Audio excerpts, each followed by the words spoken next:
உம்மையே எனக்காக உலகின் இரட்சகரே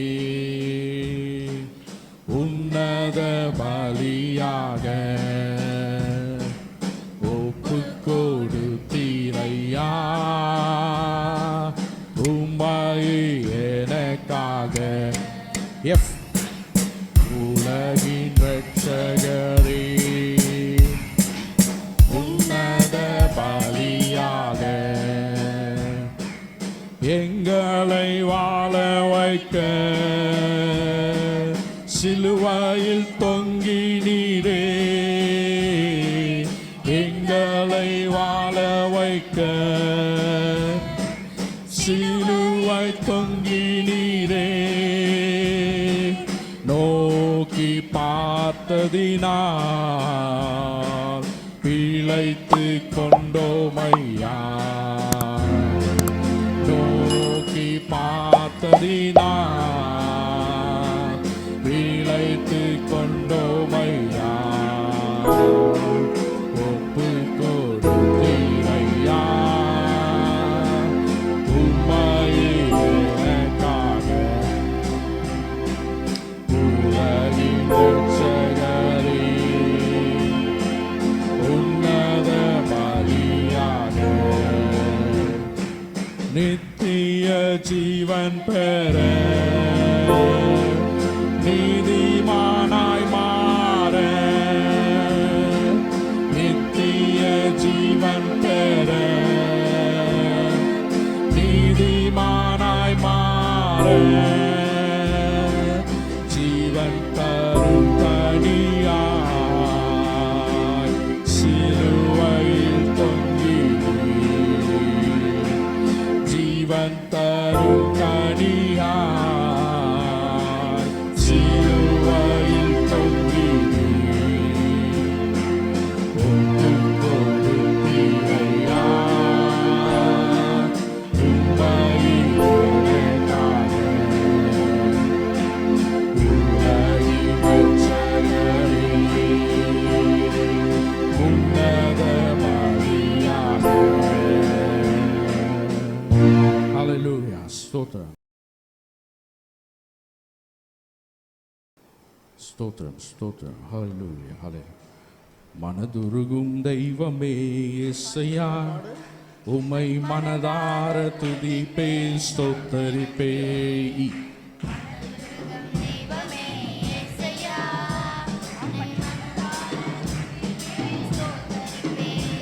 நீ நல்லவர் சர்வ வல்லவர். நீ நல்லவர் சர்வ வல்லவர். உம் இரக்கத்திற்கு முடிவே இல்லை.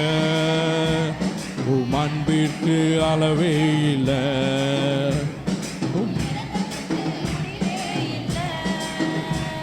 உம் அன்பிற்கு அளவே இல்லை. அவை காலைதோறும் புதிதாயிருக்கும்.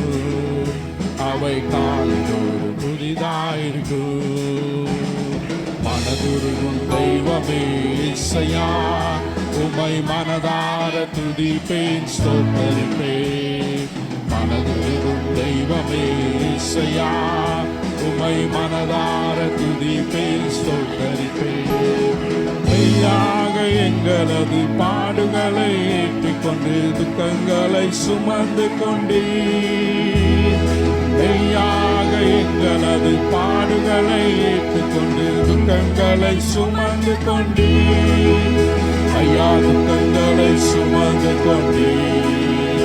ஐயா துக்கங்களை சுமந்து கொண்டீர். நீ நல்லவர் சர்வ வல்லவர். நீ நல்லவர் சர்வ வல்லவர்.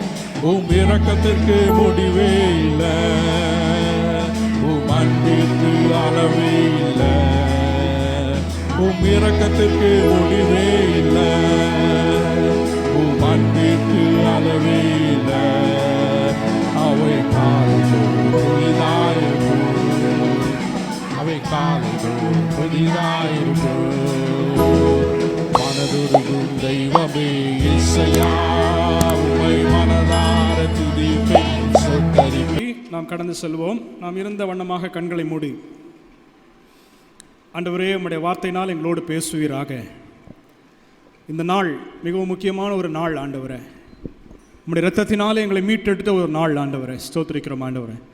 அந்த இரத்தத்தின் மேன்மையை நாங்கள் இன்றைக்கு உணர்ந்து கொள்ள, அந்த இரத்தத்தின் வல்லமையை எங்கள் வாழ்க்கையிலே நாங்கள் அனுபவிக்க எங்கள் ஒவ்வொருவருக்கும் கிருபை தருவீராக.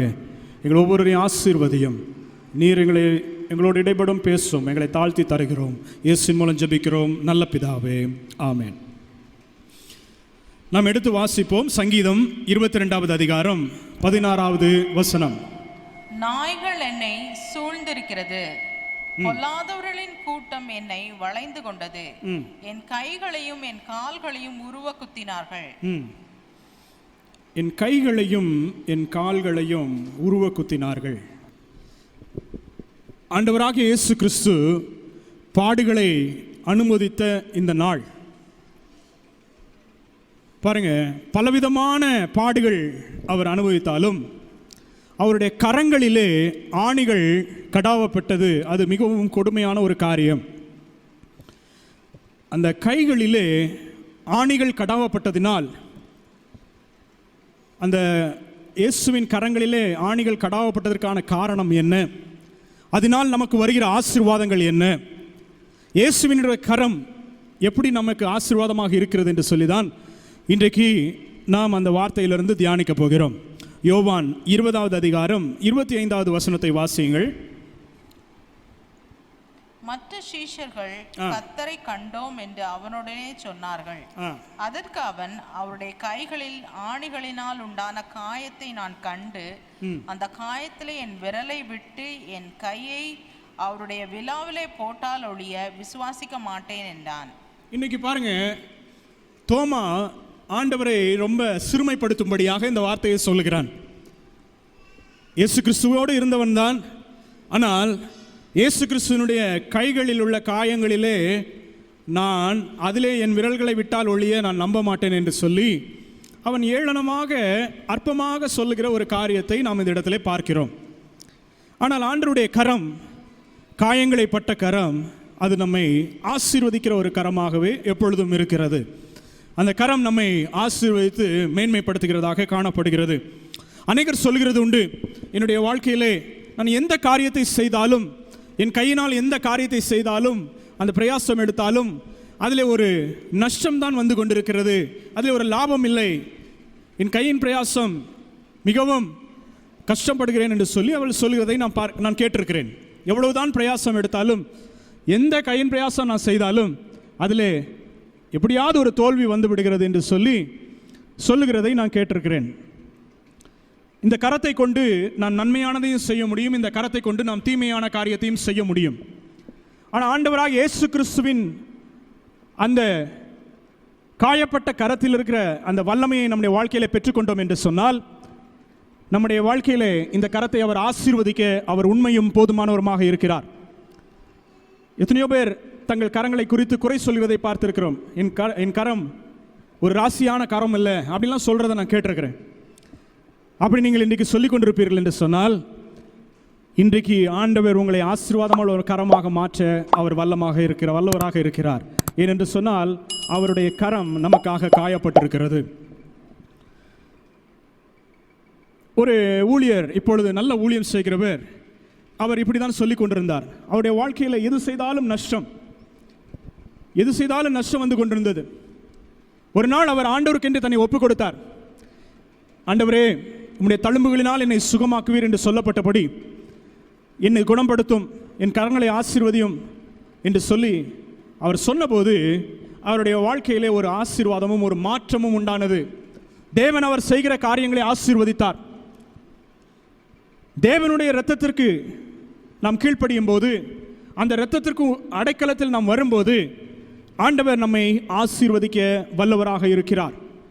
அந்த கரத்தை கொண்டு, நம்முடைய கரம் எவ்வளவு மோசமான காரியங்களை எல்லா காரியத்திலும் நஷ்டப்பட்டு கொண்டிருந்தாலும் அந்த கரத்தை ஒரு ஆசீர்வாதமான ஒரு கரமாய் மாற்ற அவர் வல்லவராக இருக்கிறார். இன்றைக்கு ஆண்டவர் எப்படியெல்லாம் அவர் கரத்தினால் ஆசீர்வதித்தார் என்று சொல்லி 4 காரியங்களை அவர் இந்த பூமியிலே வாழ்ந்தபோது அவருடைய கரம் எப்படி நம்மை ஆசீர்வதித்தது, அந்த இடத்தில் அவர் பூமியிலே வாழ்ந்தபோது எப்படி அவர் ஆசீர்வதித்தார் என்று சொல்லி 4 காரியங்களை உங்கள் முன்பாக நான் வைக்க விரும்புகிறேன். சுகப்படுத்துகிற கரம். முதலாவதாக லூக்கா 5வது அதிகாரம் 12-13 வரைக்கும் நீங்கள் வாசிப்பீர்கள் என்று சொன்னால், அந்த இடத்திலே குஷ்டரோகிகளை குறித்து சொல்லப்பட்டிருக்கிறது. அந்த காலத்தில் குஷ்டரோகிகள் எல்லாம் ஊருக்குள்ளே வர முடியாது. அவர்கள் வர வேண்டும் என்று சொன்னால் தீட்டு என்று சொல்லிக்கொண்டே இருக்க வேண்டும். யாராவது அறியாமல் அவர்களை தொட்டுவிடக்கூடாது. அதற்காக அவர்கள் சத்தம் போட்டுக்கொண்டே வர வேண்டும். அவர்கள் ஒதுக்கப்பட்ட ஜனங்களாக இருந்தார்கள். அப்படிப்பட்ட குஷ்டரோகிகள் ஒரு நாள் இயேசு கிறிஸ்துவை பார்க்க வந்தார்கள். இயேசு கிறிஸ்துவை பார்க்க வந்தபோது இயேசு அவர்களை புறக்கணியாமல் இயேசுவிடத்தில் அந்த குஷ்டரோகி கேட்கிறான், ஆண்டவரே, உமக்கு சித்தமானால் என்னை சுத்தமாக்கும் என்று அவன் கேட்கிறான். கேட்கும்போது ஆண்டவர் அவனை தொட்டு சுகமாக்கினார் என்று சொல்லப்பட்டிருக்கிறது. ஆண்டவருடைய கரம் நம்மை சுகப்படுத்துகிற கரம். மற்றவர்கள் நம்மை ஏற்றுக்கொள்ளாமல் சில வியாதிகள் நிமித்தமாக நம்மை ஒதுக்கி தள்ளினாலும் ஆண்டவருடைய கரம் நம்மை தொட்டு சுகமளிக்கிற ஒரு நல்ல கரமாக இருக்கிறது. பேதுருனுடைய மாமியார் ஜுரத்தினால் பாதிக்கப்பட்ட போது இயேசு கிறிஸ்து அந்த இடத்துல வருகிறார். வந்தபோது அவர்களை தொட்டு அவளுக்காக ஜெபித்த போது ஆண்டவர் அவளை குணப்படுத்தினார். முன்பு அவர்கள் பலமாய் இருந்தது போல திரும்பவும் அவர்கள் பலன் அடைந்தார்கள் என்று சொல்லி சொல்லப்பட்டிருக்கிறது. இயேசுவின் கரம் சுகப்படுத்துகிற கரம். அதை நீங்கள் மறந்து போகக்கூடாது. இன்றைக்கு எந்த காரியத்திற்காக எந்த பலவீனத்தோடு இந்த இடத்துல இருந்தாலும் கலங்கி போக வேண்டிய அவசியம் இல்லை. இயேசுவின் கரம் உங்களை தொட்டு சுகமாக்கிற கரமாக இருக்கிறது. இரண்டாவதாக ஆண்டவருடைய கரம் எப்படிப்பட்டது என்று வாசிப்பீர்கள் என்று சொன்னால், மத்தேயு 14வது அதிகாரம் 15 21 வரைக்கும் ஒரு சம்பவம் சொல்லப்பட்டிருக்கிறது. அந்த இடத்திலே 5 அப்பம் 2 மீன்கள் ஒரு சிறுவன் வைத்திருக்கிறதை ஆண்டவர் ஆசீர்வதித்து 5000 பேரை போஷிக்கிறதை நாம் பார்க்கிறோம். ஆண்டவருடைய கரம் தேவைகளை சந்திக்கிற கரம். நம்முடைய வாழ்க்கையிலே கொஞ்சம் இருக்கலாம், தேவைகள் பலவாக இருக்கலாம், ஆனால் நமக்கு இருக்கிறதாய் கொஞ்சமாக இருக்கலாம். ஆண்டவர் அந்த கொஞ்சத்தை கொண்டு நம்மை தேவைகளை எல்லாம் நிச்சயமாக பூர்த்தியாக்க அவர் வல்லவர். அவருடைய கரம் அவர் வாழ்ந்த நாட்களிலே அது செய்தது, இன்னும் அது செய்ய போதுமானதாய் இருக்கிறது. நீங்கள் சங்கீதம் 104:14 வாசிப்பீர்கள் என்று சொன்னால், இந்த பூமிக்கு தேவையான எல்லா ஆகாரத்தையும் அவர் கொடுக்கிறார். பூமியில் உள்ள ஒவ்வொரு ஜீவன்களுக்கும் அவர் ஆகாரம் கொடுக்கிறவர். அவர் அதை சரியாக செய்கிறவர் என்று சொல்லப்பட்டிருக்கிறது. சங்கீதம் 8:3 அவர் எல்லா உயிர்களுக்கும் அவர் தேவைகளை சந்திக்கிறவர் என்று சொல்லப்பட்டிருக்கிறது.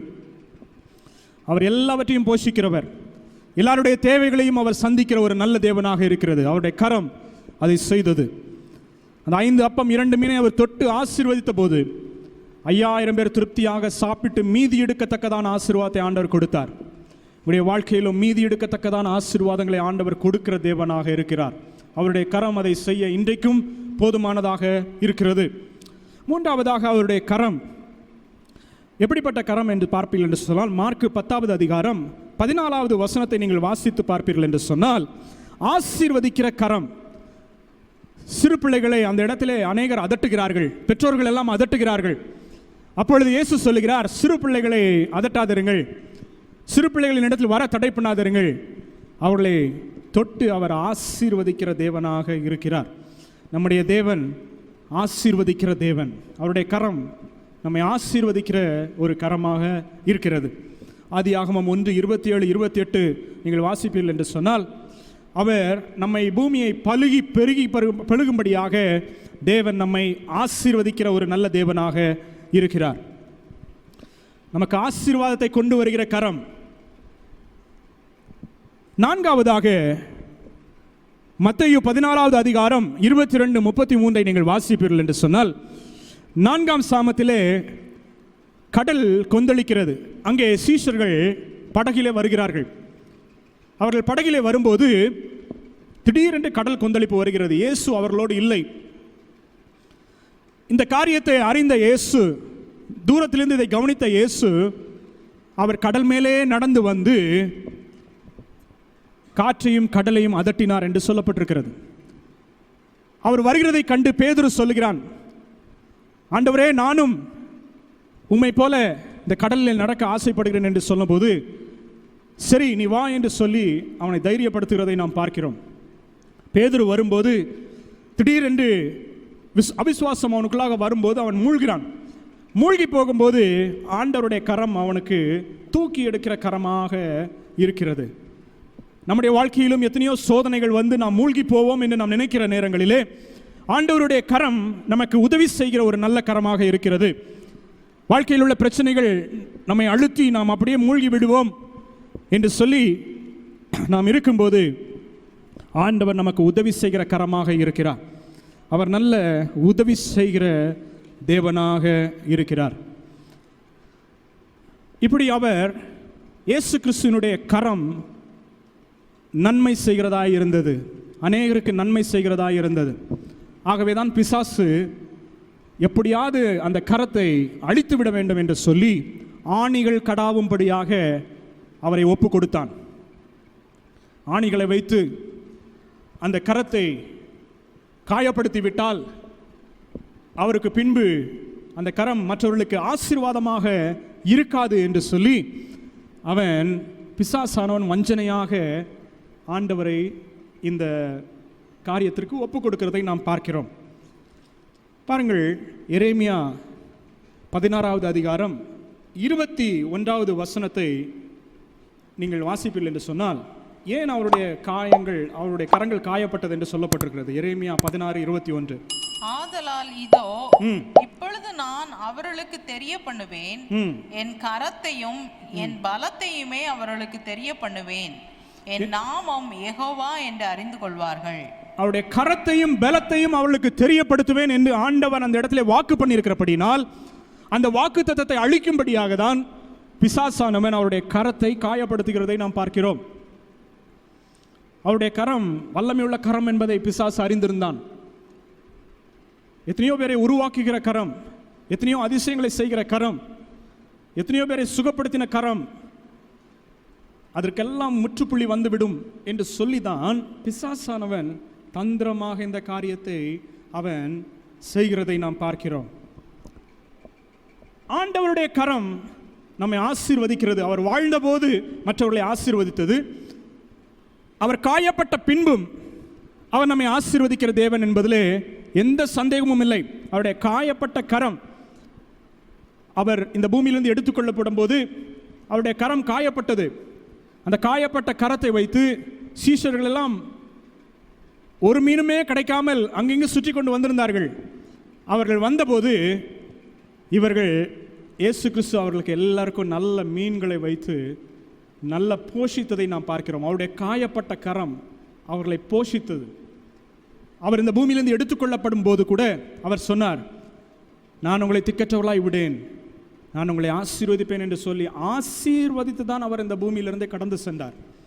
ஆகவே அவர் காயப்பட்டதன் நிமித்தமாக அவருடைய ஆசீர்வாதங்கள் குறைந்து போய்விடும், நம்முடைய வாழ்க்கையில் வருகிற ஆசீர்வாதங்கள் தடையாகிவிடும் என்று சொல்லி பிசாசு தான் அப்படி தந்திரமாக இருந்தானே தவிர, ஆனால் ஆண்டவராக இயேசு கிறிஸ்துவின் வல்லமை, அவருடைய இரத்தம், அந்த கரத்திலிருந்து பாய்ந்த அந்த இரத்தத்தை நாம் விசுவாசிப்போம் என்று சொன்னால், அந்த இரத்தத்தினால் நாம் கழுவப்படுவோம் என்று சொன்னால், அந்த இரத்தத்தின் வல்லமைக்குள்ளாக நம்மை ஒப்புக் கொடுப்போம் என்று சொன்னால், ஆண்டவர் நம்முடைய கரத்தை ஆசீர்வதிக்க, கரத்தின் கிரியைகளை ஆசீர்வதிக்க போதுமானவராக இருக்கிறார். ஆண்டவர் நம்முடைய கரத்தின் கிரியை ஆசீர்வதிக்கிறதற்கு தடையாக இருக்கிற காரியத்தை முதலாவது நாம் பார்த்துவிட்டு அதற்கு பின்பு எப்படி ஆண்டவர் நம்மை ஆசீர்வதிக்கிறார் என்பதை நாம் தியானிக்க போகிறோம். ஆண்டவராக இயேசு கிறிஸ்து காயப்பட்டார். பாருங்க, அது உண்மைதான். அந்த ஆசீர்வாதங்களை, அந்த காயப்பட்ட ஆசீர்வாதத்தை நாம் பெற்றுக்கொள்கிறதுக்கு என்ன தடை, நம்முடைய வாழ்க்கையில் என்ன தடை இருக்கிறது, அதை நாம் உணர்ந்து கொண்டோம் என்று சொன்னால் நாம் ஜாக்கிரதை உள்ளவர்களாக இருப்போம். எரேமியா 17வது அதிகாரம் 1வது வசனத்தை வாசியுங்கள். யூதாவின் பாவம் இரும்பெழுத்தாணியினாலும் வைரத்தின் நுனியினாலும் எழுதப்பட்டு அவர்களுடைய இருதயத்தின் பலகையிலும் உங்கள் பலிபீடங்களுடைய கொம்புகளிலும் பதிந்திருக்கிறது. பாருங்க, பிசாசானவன் நம்முடைய பாவங்களை தான் தடையாக வைக்கிறான்.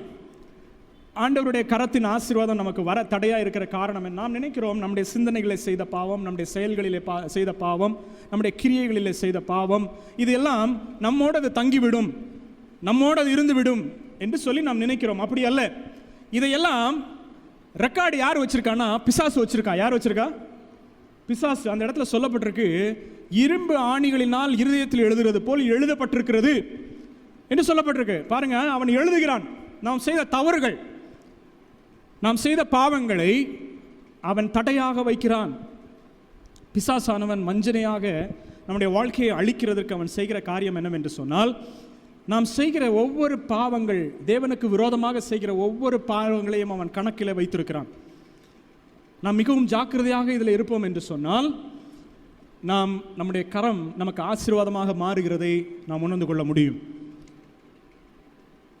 ஒரு சந்தோஷமான விஷயம் என்னவென்று சொன்னால், கொலோசையர் 2வது அதிகாரம் 14-15 வசனத்தை வாசியுங்கள். நமக்கு எதிரடையாகவும் கட்டளைகளால் நமக்கு விரோதமாகவும் இருந்த கையெழுத்தை குலைத்து அதை நடுவில் இராதபடிக்கு எடுத்து சிலுவையின் மேல் ஆணி அடித்து துரைத்தனங்களையும் அதிகாரங்களையும் முறிந்து கொண்டு வெளியரங்கமான கோலமாக்கி அவைகளின் மேல் சிலுவையிலே வெற்றி சிறந்தார். நம்முடைய ஆண்டவர் சிலுவையில காயப்பட்டதுனால என்ன ஆச்சுதுன்னா, அவருடைய இரத்தத்தினால இந்த இருளின் அதிகாரத்தை ஆண்டவர் மேற்கொள்ளுகிறார். இந்த பிசாசு நம்மளை அடிமைப்படுத்துகிற அந்த அடிமைத்தனத்திலிருந்து ஆண்டவர் நம்மை மேற்கொண்டு வர பண்ணுகிறது அவருடைய இரத்தம். அவர் சிலுவையிலே அந்த கைகளில் வடிந்த இரத்தம் நம்முடைய பாவங்களை மன்னிக்க வல்லதாக இருக்கிறது. அந்த பாவத்தை மன்னிக்கிறதுக்கு நாம் அவரிடத்துல கேட்க வேண்டும், அவரண்டை நெருங்கி வர வேண்டும், அந்த பாவத்திற்கு விட்டு நாம் விலகி வர வேண்டும். அப்பொழுதுதான் அந்த இரத்தம் கிரியை செய்யும். இப்போ நமக்கு ஒரு பெர்மிஷன் வேணும்னா ஒரு பெர்மிஷன் போய் கேட்குறோம். இப்போ ஊர் தலைவர்கிட்ட ஒரு கையெழுத்து வாங்குகிறோம். அந்த ஊர் தலைவர் ஒரு கையெழுத்து போட்டு கொடுத்துட்டார், பெர்மிஷன் கொடுத்துட்டாரு. நீங்கள் இந்த இடத்துல என்ன பண்ணலாம், ஒரு கட்டிடம் கட்டிடலாம் அப்படின்னு சொல்லி கொடுக்குறாரு. இல்லை கட்ட வேண்டான்னு சொல்கிறாருன்னு வைங்களேன். கட்ட வேண்டான்னு சொல்லி என்ன கொடுக்குறாரு, ஊர் தலைவர் சொல்கிறார், கையெழுத்து போட்டார். இப்போது தாசில்தார், கலெக்டர், இதுக்கு மேலே கலெக்டர் இருக்காங்க. அப்போ கலெக்டர் ஒரு லெட்டர் கொடுக்குறாரு, இல்லை நீங்கள் என்ன பண்ணலாம், வீடை கட்டிக்கலாம் அப்படின்னு சொன்னால் எது செல்லுபடி ஆகும் சொல்லுங்க? குறைந்த அதிகாரத்தில் உள்ளது செல்லுபடி ஆகுமா, உயர்ந்த அதிகாரத்தில் உள்ளது செல்லுபடி ஆகுமா? உயர்ந்த அதிகாரத்தில் உள்ளதான் செல்லுபடி ஆகும். அதுக்கப்புறம் இவர் சொல்லதெல்லாம் ஆகாது செல்லுபடி. ஏன்னா அவரே சொல்லிட்டாரு, அவருக்கு மேலே அதிகாரத்தில் உள்ளவரை சொல்லிட்டாரு. இயேசு கிறிஸ்துவும் அப்படிதான். இந்த பூலோகத்தினுடைய அதிபதி பிசாசு. அவன் என்ன பண்ணியிருக்கான், நம்ம பாவத்தை எழுதி வச்சு நம்மளை என்ன பண்ணுறான், குற்றப்படுத்துகிறான். உனக்கு ஆசீர்வாதம் வராது அப்படின்னு சொல்லி நம்ம பாவத்தை எழுதுகிறான். ஆனால் ஆண்டவராகிய இயேசு கிறிஸ்து, வானத்திற்கும் பூமிக்கும் அதிகாரம் உள்ள ஆண்டவராகிய இயேசு கிறிஸ்து என்ன சொல்கிறாரு, இருளின் அதிகாரத்தெல்லாம் நான் உன்னை விட்டு என்ன பண்ணிட்டேன், எடுத்து போட்டேன். சிலுவையில் நான் ரத்தம் சிந்தினதுனால எல்லாத்தையும் என்ன பண்ணி போட்டேன், எடுத்து போட்டேன். இனிமேல் அவனுக்கு உனக்கு மேலே அதிகாரம் கிடையாது அப்படின்னு எழுதி வைத்தது நிமித்தமாக நம்முடைய வாழ்க்கையில் என்ன வருகிறது, விடுதலை வருகிறது. அந்த வார்த்தை நமக்கு இருக்க வேண்டும். இயேசு கிறிஸ்து சிலுவையில் ரத்தம் சிந்தினதற்கு நோக்கம் அதுதான். அவர் கரங்களிலிருந்து வடிந்த ரத்தம் எதற்காக என்று சொன்னால், நாம் இன்றைக்கு அதை தியானித்துக் கொண்டிருக்கிறோம். எதற்காக என்று சொன்னால், நமக்கு விரோதமாக கையெழுத்து போட்டு பிசாசு வைத்திருந்தான், நம்முடைய வாழ்க்கையை அழிக்க வேண்டும், நம்முடைய கரத்தின் கிரியைகளை எல்லாம் அழிக்க வேண்டும், நாம் கையிட்டு செய்கிற காரியங்களில் எல்லாம் தோல்வியை கொடுக்க வேண்டும் என்று சொல்லி பிசாசு எழுதி வைத்திருக்கிறான். நாம் செய்கிற பாவங்கள் நிமித்தமாக இந்த பாவங்கள் மட்டும்தான் தடையாக இருக்கிறது. ஆனால் ஆண்டவருடைய பிள்ளைகளாகிய நீங்களும் நானும் இயேசு கிறிஸ்துவின் இரத்தத்தின் மேன்மையை நாங்கள் புரிந்து கொண்டோம் என்று சொன்னால், அந்த இரத்தத்தின் வல்லமையை நாம் அறிந்து கொண்டோம் என்று சொன்னால், நாம் இந்த பிசாசின் கிரியைகளை கண்டு பயப்பட மாட்டோம். நம்முடைய வாழ்க்கையில் கையிட்டு செய்கிற காரியங்கள் எத்தனையோ தோல்வி வந்திருக்கலாம். சிலர் பாருங்க, எத்தனையோ பிஸ்னஸ் செய்ய ஆரம்பிப்பாங்க, எல்லாம் ஆரம்பிப்பாங்க, விட்டுருவாங்க. ஆரம்பிக்கும் போது இருக்கிற அந்த இது இருக்காது, கடைசி வரைக்கும் போகாது, அப்படியே சோர்ந்து போய் நிற்பாங்க. இன்றைக்கு ஆண்டவர் உங்களுடைய கரத்தை ஆசீர்வதிக்க அவர் விரும்புகிறார். எப்பொழுது என்று சொன்னால், நீங்கள் அவருடைய இரத்தத்திற்கு உங்களை ஒப்புக் கொடுக்கும் போது, இயேசு கிறிஸ்துவின் இரத்தம் சகல பாவங்களையும் நீக்கி உங்களை சுத்திகரிக்கும். அந்த இரத்தத்தின் அதிகாரத்தை நீங்கள் பெற்றுக்கொள்ளும் போது, இயேசு கிறிஸ்துவின் இரத்தம் ஜெயம், இயேசு கிறிஸ்துவின் இரத்தத்திற்குள்ளாக நான் இருப்பேன். நாம் பெயர் கிறிஸ்தவர்களாக இருக்கலாம், நம்முடைய பெயர் கிறிஸ்தவமாக இருக்கலாம், நம்மை பார்க்கிறவர்கள் கிறிஸ்தவர்கள் என்று சொல்லலாம். ஆனால் நான் உண்மையிலே இயேசு கிறிஸ்து இரத்தத்தால் கழுவப்பட்ட ஜனங்களா? அப்படி இருந்தால்தான் இந்த ஆசீர்வாதம், அப்படி இருந்தால்தான் இந்த மேன்மை. பெயருக்காக இன்றைக்கு பெயருக்காக அநேகர் இன்றைக்கு கூட்டத்துக்கு செல்வார்கள், பெயருக்காக ஈஸ்டருக்கு வருவார்கள். பெயருக்காக அல்ல, உண்மையிலேயே அந்த இயேசு கிறிஸ்துவின் இரத்தத்தை நாம் அனுபவிக்கிறவர்களாக இருப்போம் என்று சொன்னால், இயேசு கிறிஸ்துவின் இரத்தத்தை மேன்மையை நாம் புரிந்து கொண்டு அந்த இரத்தத்திற்கு முழுவதுமாக நம்மை ஒப்புக் கொடுத்தோம் என்று சொன்னால், ஆண்டவர் நம்முடைய வாழ்க்கையிலே ஆசீர்வாதங்களை கொண்டு வருகிற ஒரு தேவனாக இருக்கிறார். உன் கையின் பிரயாசத்தை நீ சாப்பிடும்படியாக ஆண்டவர் செய்வார், அதில் எந்த சந்தேகமும் இல்லை. பாருங்கள், அநேகர் இந்த கையின் பிரயாசம் சரியா இல்லாதனால என்ன பண்ணுவாங்கன்னா, ஜோசியக்காரங்கள்ட்ட போவாங்க. ஜோசியக்காரங்கள்ட்ட போகிறது, குறி சொல்கிறது, நல்ல நாள் பார்க்குறது, நேரம் பார்க்குறது. இது நல்ல நேரம் இல்லை, இந்த நேரத்தில் செய்வோம். ஜோசியக்காரன்ட்ட போய் பேசுறது, அவன் என்ன பண்ணுவான், இருக்கிற பணத்தெல்லாம் சுருட்டிடுவான். கிளி ஜோசியம் கேட்குறது. இதை மாதிரி கெட்ட குடும்பங்கள் நிறைய, எத்தனையோ சொத்துக்கள் அழிந்து போன காரணம் ஜோசியக்காரர்களுடைய தந்திரமான பேச்சினால தான். உங்களுடைய கரம் கிரியை ஆசீர்வாதமாக இருக்க வேண்டும் என்று சொன்னால் ஜோசியக்காரன்ட்ட போகாதீங்க, கைரேகை பார்க்குறவன்ட்ட போகாதீங்க. பிசாசு அங்கே மறைவாக ஒரு கண்ணியை உங்களுக்கு வச்சுருப்பான், உங்களை பிடிக்கிறதுக்கு ஒரு கண்ணியை வச்சுருப்பான். கடந்த நாட்கள் முன்னால் பெங்களூரில் ஒரு சம்பவம் நடந்தது, நீங்கள் கேள்விப்பட்டிருக்கீங்க, பத்திரிகையெல்லாம் பிரபலமாக வந்தது. 2 வாலிப பிள்ளைகளை நரபலி கொடுத்த பெற்றோர்கள், கேள்விப்பட்டீர்களா? எதற்காக கொடுத்தார்கள்? தாங்கள் நன்றாக இருக்க வேண்டும். யார் சொன்னது? மந்திரவாதி சொன்னது. எப்பவுமே மந்திரவாதி சொல்றது, இந்த தீர்க்கதரிசிகள், ரொம்ப தீர்க்கதரிசிகள் பக்கம் போனீங்கன்னா மாட்டிக்கிடுவீங்க. நமக்கு ஆண்டவர் எப்பவுமே தீர்க்கதரிசிகள் தேவைதான் நம்மளை வழி நடத்துறதுக்கு. ஆனால் தீர்க்கதரிசிகளையே நம்பிட்டோன்னா ஆண்டவர் வேலை செய்ய மாட்டார், ஆண்டவர் வேலை செய்ய மாட்டார். அந்த குடும்பம் ஒன்றும் இல்லாமல் அழிஞ்சு போச்சு பாருங்க, ஒன்றும் இல்லாமல் அழிஞ்சு போச்சு. உயிரோட வந்துருவான்னு சொல்லி அந்த 2 பிள்ளைங்களை என்ன பண்ணிட்டாங்க, கொலை பண்ணி போட்டாங்க. இன்னைக்கு நிறைய பேர் அப்படி பார்க்கறது நிமித்தமாக தான், நல்ல நாள் பார்க்கறது, ஜோசியம் பார்க்கறது, இதெல்லாம் பார்க்குற நிமித்தமாக தான் ஆண்டவர் அவர்களை சரியாக ஆசீர்வதிக்க முடியல. அந்த கையின் பிரயாசத்தில் ஒரு விடுதலை வரலை. இது நல்ல நேரம் இல்லை, நான் செஞ்சது நல்ல நேரம் இல்லை, அப்படியே சொல்லிப்பாங்க. நல்ல நேரம் இல்லை, சரி விடு. இல்லை, ஆண்டவருக்கு எல்லா நேரமும் நல்ல நேரம் தான். பாருங்க, உபாகமம் 18:10 சொல்லுது, வாசிங்க. உபாகமம் 18:10. தன் மகனையாவது தன் மகளையாவது தீ கடக்க பண்ணுகிறவனும், குறி சொல்லுகிறவனும், நாள் பார்க்கிறவனும், அஞ்சனம் பார்க்கிறவனும், சூனியக்காரனும், மந்திரவாதியும், சன்னத்தக்காரனும், மாயவித்தைக்காரனும், செத்தவர்களிடம் குறி கேட்கிறவனும் உங்களுக்குள்ளே இருக்க வேண்டாம். ஆண்டவர் அப்பமே விலக்கி வச்சுட்டார், பழைய ஏற்பாட்டிலே சொல்லி வச்சுட்டார்.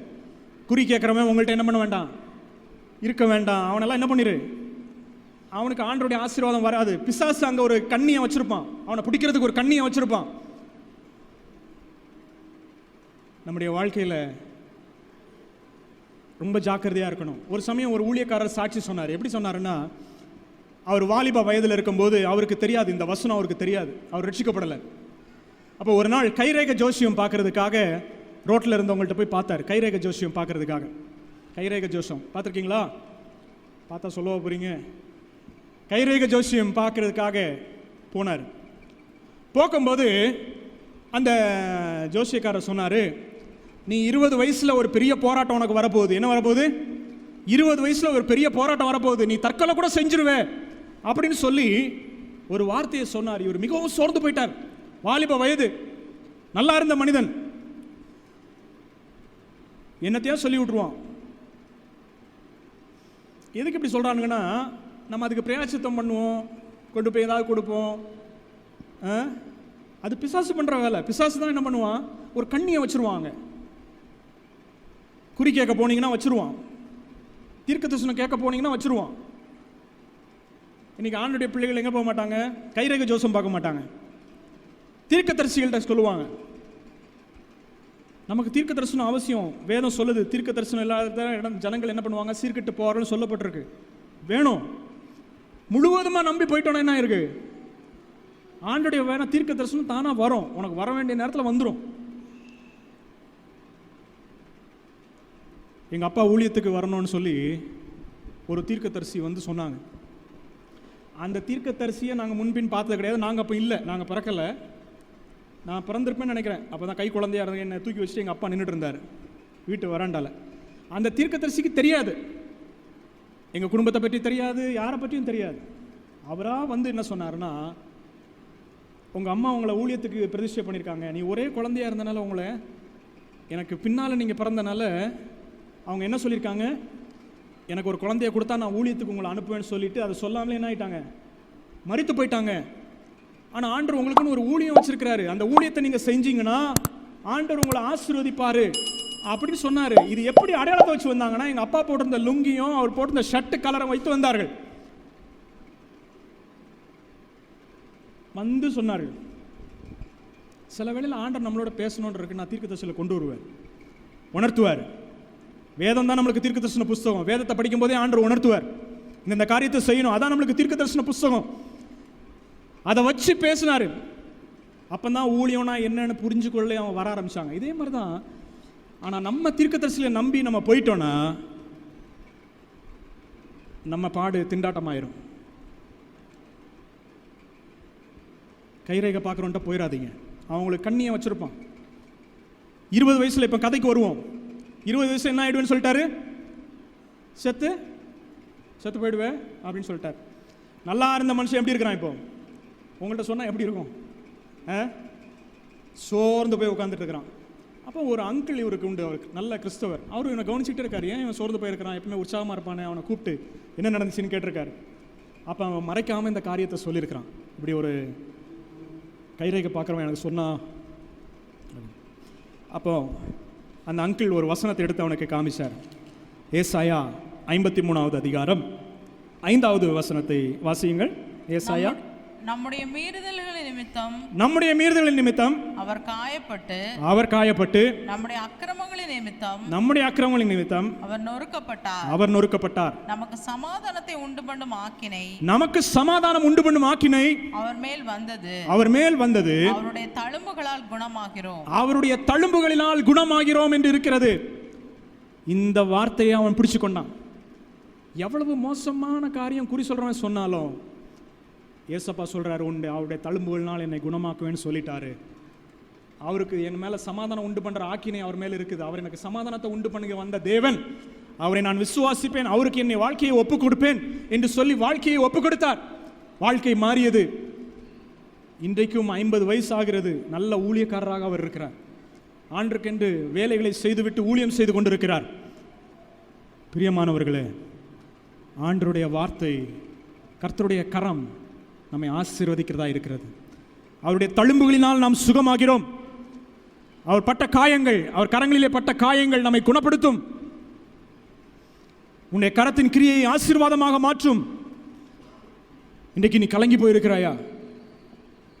எதை தொட்டாலும் கடன் ஆயிடுறது இல்லை. அவருடைய தழும்புகளினால் நான் குணமாவேன். அவருக்கு எனக்கு மேல் சமாதானம் உண்டு பண்ணும் ஆக்கினை அவர் மேல் விழுந்தது என்கிற வசனத்தை நீ ஏற்றுக்கொள்வாய் என்று சொன்னால், எப்படி இந்த தோமா அவரை அற்பமா எண்ணும்படியாக அந்த விரல்ல, அந்த கையில காயத்தில் விரலை விட்டாதான் நம்புவேன்னு சொன்னான். ஆனா முடிவில் அந்த காயப்பட்ட கரத்தை வைத்த இயேசு, அவர்கள் மீன்களை பிடிக்க சென்றபோது எந்த மீனுமே கிடைக்கல, அவங்களுக்கு சாப்பிட்றதுக்கு எந்த மீனுமே கிடைக்கல. கடைசியில் இயேசு கிறிஸ்து அவர் பரலோகம் எடுத்துக்கொள்ளப்பட போகிறாரு. இவங்களாம் என்ன பண்ணுறாங்க? மீன் பிடிக்க போயிட்டாங்க. ஒரு மீனுமே கிடைக்கல. ஆனால் இயேசு என்ன பண்ணுறாரு? கரையோரமாக இவங்களுக்கு நல்ல மீன்களை பொரித்து வைத்திருக்கிறார். வைத்து அந்த காயப்பட்ட கரம் அவர்களை அதை கொடுத்து அதை ஆசீர்வதித்தது. நம்ம இன்றைக்கி அற்பமாக நினைக்கலாம், இயேசுனுடைய கரத்தில் உள்ள காயம் என்ன? இன்றைக்கி நிறைய பேர் அப்படி தான் நினைக்கிறான். இயேசுனுடைய காயம், சிலர் உலகத்தில் உள்ளவர்கள் அப்படி தான் பேசுகிறார்கள். இயேசு கிறிஸ்து ரொம்ப நல்லவர் தான், ஆனால் அவர் மரணம் ரொம்ப பரிதாபமானது அப்படின்னு பேசுகிறான் ஒருத்தன். உன் வாழ்க்கை தான் பரிதாபம். இயேசு கிறிஸ்துவின் ரத்தம் நமக்கு விடுதலை தருகிறது. இன்றைக்கு இயேசு கிறிஸ்துவின் ரத்தம் விடுதலை தருகிறபடினால்தான் உலகத்தில் உள்ள எல்லா மனிதர்களும் ஒருவரும் இயேசுவை பற்றி அறிவிக்காவிட்டாலும் ரட்சிக்கப்பட்டு கொண்டிருக்கிறார்கள். ஏனென்று சொன்னால் அவருடைய கரம் விடுதலையாக்கி கொண்டிருக்கிறது. உங்களுக்கும் அதே கரம் உங்கள் கரத்தின் கிரியைகளை ஆசீர்வதிக்கும், உங்கள் வியாதிகளை சுகமாக்கும், உங்கள் தேவைகளை சந்திக்கும், உங்களை திருப்தியாக்கி நடத்தும். சோர்ந்து போகாதிருங்கள். முடிவுரையாக ஒரே ஒரு வாக்குத்தத்த வசனத்தை உங்களுக்கு நான் வைக்கிறேன். ஏசாயா 49 அதிகாரம் 16 வசனம் சொல்லுகிறது. வாசியுங்கள். ஏசாயா 49:16. இதோ என் உள்ளங்கைகளில் உன்னை வரைந்திருக்கிறேன், உன் மதில்கள் எப்பொழுதும் என் முன் இருக்கிறது. இன்னொரு வாசிங்க. இதோ என் உள்ளங்கைகளில் உன்னை வரைந்திருக்கிறேன், உன் மதில்கள் எப்பொழுதும் என் முன் இருக்கிறது. உள்ளங்கைகளில் நம்மை வரைந்து வைத்திருக்கிறார். எத்தனை பேர் விசுவாசிக்கிறீர்கள்? கரங்களை வைத்து அல்லேலூயா சொல்லுங்க. உள்ளங்கையில் வரைந்து வச்சிருக்கிறவரு நமக்கு என்ன, நம்ம கரத்தை ஆசீர்வதிக்கணும்னு அவருக்கு தெரியுமா தெரியாதா? அவருடைய கரம் நம்மை ஆசீர்வதிக்கும். காயப்பட்ட கரத்தில் நம்ம இருக்கிறோம். ஏசப்பாவுடைய காயப்பட்ட கரத்தில் நம்ம இருந்திருக்கிறோம். அந்த காயப்பட்ட கரத்துக்குள்ளே இருக்கிற நாம் அந்த இரத்தத்தின் மேன்மையை நாம் புரிந்து கொண்டு அந்த இரத்தத்தின் வல்லமைக்குள்ளாக நம்மை ஒப்புரவாகலைன்னா அப்போ ஒன்றும் ஆசீர்வாதம் கிடையாது. இன்னைக்கு நிறைய பேர் பாருங்க, அந்த இரத்தத்துக்குள்ளே வர்றதுக்கே ஒப்பு கொடுக்க மாட்டாங்க. அந்த இரத்தத்துக்குள்ளே வந்தாதான் உன் கையின் பிரயாசம் ஆசீர்வதிக்கப்படும். உன் கையின் பிரயாசத்தை ஆண்டவர் மாற்றுவார். உன் கையின் பிரயாசத்தை நீ சாப்பிட பண்ணுவார். நீ கையிட்டு செய்கிற எல்லா வேலைகளையும் கர்த்தர் ஆசீர்வதிப்பார். நம்ம அப்படியே முழங்கால் பண்ணிக்கிட்டு ஆண்டவருடைய சமூகத்தில், ஆண்டவருடைய உம்முடைய கரம் காயப்பட்டது நிமித்தமாக உம்முடைய தழும்புகளினால் எங்களுக்கு ஒரு ஆசீர்வாதத்தை வைத்திருக்கிறீர் ஆண்டவரே. உம்முடைய தழும்புகளினால் நாங்கள் குணமாகிறோம். இயேசுவே, உம்முடைய கரம் எங்கள் கரங்களை ஆசீர்வதிக்கிறது ஆண்டவரே. எங்கள் கையின் கிரியைகளை ஆசீர்வதிக்கிறது ஆண்டவரே. இயேசுவே, நாங்கள் ஆண்டவரே அந்த இரத்தத்திற்கு எங்களை அடிபணிக்கிறோம் ஆண்டவரே. அந்த இரத்தத்திற்கு எங்களை ஒப்புக் கொடுக்கிறோம். அந்த பரிசுத்தமுள்ள இரத்தத்திற்கு நேராக எங்களை திரும்புகிறோம். அந்த இரத்தத்தின் வல்லமை எங்களுடைய வாழ்க்கையில் கிரியை செய்ய வேண்டும் என்று சொன்னால் உம்மண்டை ஒப்பு கொடுத்து நாங்கள் நெருங்கி வருகிறோம் ஆண்டவரே. நீர் எங்களை சேர்த்துக் கொள்ளும் ஆண்டவரே. உள்ளங்கைகளில் எங்களை வரைந்து வைத்திருக்கிறீர். இயேசுவே, சோத்திரிக்கிறோம் ஆண்டவரே. சோதனை வேளைகளிலே நீர் எங்களுக்கு உதவி செய்வீர் ஆண்டவரே. எங்களுக்கு ஆசீர்வாதத்தை கொடுக்கிற கரம் ஆண்டவரே. எங்களை சுகப்படுத்துகிற கரம் ஆண்டவரே. எங்கள் தேவைகளை சந்திக்கிற கரம்.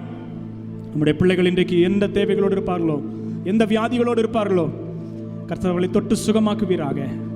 அந்த இரத்தத்தின் வல்லமையை இந்த நாளிலே அவர்கள் பெற்றுக்கொள்ளத்தக்கதாக, அந்த இரத்தத்தினால் ஒரு மேன்மையை அடையத்தக்கதாக கர்த்தர் இந்த வார்த்தைகளை கேட்டுக்கொண்டிருக்கும் போது கிரியை செய்வீராக, விடுதலை கொடுப்பீராக. இயேசுவின் நாமத்தினாலே உன்னுடைய இரத்தத்தினாலே விடுதலையை பெற்றுக்கொள்ளுகிறோம். இயேசு கிறிஸ்துவின் இரத்தம் சகல பாவங்களையும் நீக்கி எங்களை சுத்திகரிக்கும் ஆண்டவரே.